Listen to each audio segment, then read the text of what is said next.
Welcome to jpsfxcreations.com. This is the do-it-yourself DIY Steampunk Gauntlet glove. I just laid out everything out on the table to show you what I used. I had an old pair of welding gloves from work that we're going to throw away. Started off as blue. Here's the right hand. I made it off the left hand, but in case I want to make another one later, I got plenty of materials left over, so it's definitely on a budget. So I got gloves that are going to be thrown away, so that's free. I got some leather dye to make it brown like leather instead of blue. I got plenty left over, like I said. I used fake leather or pleather from Joann's. Here's an example of a pattern I used to cut out this part. I had to create a backing. I'll tell you that in a second. Here's some copper sheeting that's about 32 of an inch thick. So you can cut with scissors. And this is the pattern. An example of a pattern. What I use for the rivets that look realistic on here, all the rivets that put everything together, are these paper fasteners. Again, a lot left over, real cheap, Walmart. See how they have little feet that you stab in wherever and you spread it apart. Now I got some gears too that were on here. They started off as white or black, and I went ahead and painted them. Not painted them, I should say. I used rub and buff. You can make anything out of steampunk using rub and buff. It's just a metallic wax that you just brush on or smear with your finger, and or, like it says, rub and buff it on.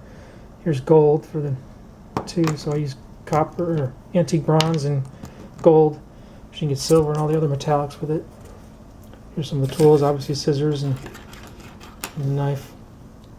So anyway, instead of the reason why I used the leather behind the sheeting was to create a backing so I wouldn't have to stab the rivets all the way through the glove. It'd be uncomfortable, and I couldn't even reach way up in their fingers. I could have done it down here, but it created a nice backing for I wonder if you can see some of it. I just recently glued this on. See how there's I'm going to glue this down better later, but you can see how the rivets only had to go through the back of the fake leather. And I use hot glue to glue all the stuff on. It works really well on the suede leather, the hot glue does. But that's I got a lot left over, so I can do the right glove someday if I want. But let me put this on and show you how it works really well. Fits well and just like a glove. And now when I do gears and stuff, I've seen some steampunk stuff do like a single gear here or there, but I like to put some next to each other, make it look like they're doing something, like they're spinning something.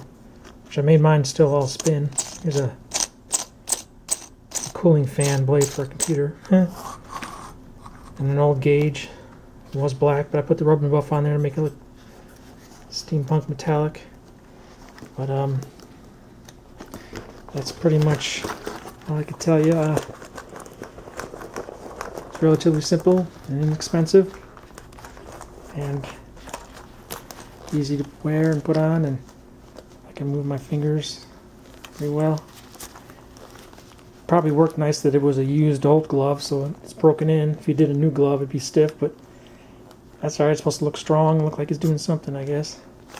So anyway, thanks for hanging out. Check it out and have fun making your own.